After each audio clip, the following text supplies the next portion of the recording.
Number 1, Bible में उल्लेख सबसे लंबे व्यक्ति एक पलिश्ती योद्धा गोलियत और बाशान का राजा ओग थे, जिनकी लंबाई 9 फीट बताया गया है। नंबर 2, बाइबल के अनुसार सबसे आमिर राजा सुलेमान था। उसने 40 वर्षों के शासन काल के दौरान अपना सर्वोच्च वैभव और धन प्राप्त किया था। नंबर 3, बाइबल का सबसे लंबा अध्याय भजन संहिता 119 है और सबसे छोटी अध्याय भजन संहिता 117 है। नंबर 5, हनोक और एलियाह को जीवित रहते हुए बिना शारीरिक मृत्यु का अनुभव किए परमेश्वर स्वर्ग उठा लिए। नंबर 6, सुलेमान की पहली पत्नी नामा थी, जो राजा दाऊद द्वारा युवा सुलेमान से विवाह किया गया था। नंबर 7, बाइबल में उल्लेख सबसे शक्तिशाली देवदूत माइकल है, जो सभी स्वर्गदूतों का मुखिया कहलाता है। नंबर 8, मनश्शे राजा बाइबल में उल्लेख सबसे लंबे समय तक शासन करने वाला राजा था, जिसने 55 वर्ष की उम्र तक शासन किया था। नंबर 9, राजा सुलेमान की 700 पत्नियां और 300 रखैलें थीं। नंबर 10, यीशु, मूसा और एलिय्याह 40 दिनों तक उपवास किए थे। नंबर 11,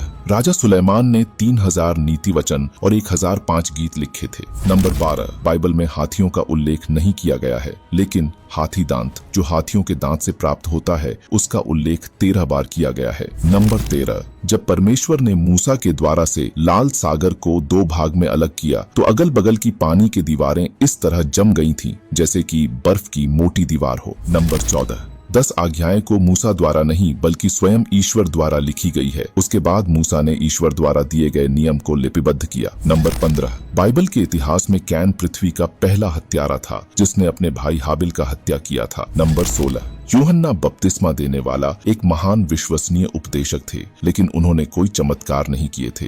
नंबर 17, जब इजरायली मिस्र से वादा किए गए देश के लिए पलायन कर रहे थे, तब यहोवा ने इस्राएलियों को मार्ग दिखाने के लिए दिन को बादल के स्तंभ में और रात को उजाला देने के लिए आग के स्तंभ में होकर उनके आगे आगे चले थे, जिससे कि इस्राएली दिन और रात बिना रुके चले थे। नंबर 18, यीशु मसीह को क्रूस पर चढ़ाने से पहले उसे रोमन सैनिकों द्वारा कांटों का ताज पहनाया गया, यहूदियों का राजा कहकर लोगों की नजरों में अपमानित किया गया और उसके राजत्व के दावे का मजाक उड़ाया गया। वह कांटों के ताज जो बाइबल में जिक्र हुआ है, वह कोई सामान्य कांटों का ताज नहीं है, बल्कि वह ताज यीशु मसीह की पीड़ा, अपमान और हमारे द्वारा दिए गए तकलीफ को सहन करने की चिन्ह है। नंबर 19, बाइबल के मुताबिक शुरुआत से ही शैतान यीशु पर विजयी पाना चाहता था, लेकिन यीशु पहले से ही शैतान को हराने के लिए तैयार था। और जब यीशु ने क्रूस पर अपने बलिदान की शक्ति प्रकट की, तो पूरे नरक की खाई में गूंज उठी और मृतकों में से पुनर्जीवित होने से पहले वे नरक में गए। नरक में यीशु ने पाप और मृत्यु पर विजय की घोषणा किया और उन धर्मियों की आत्माओं को मुक्त किया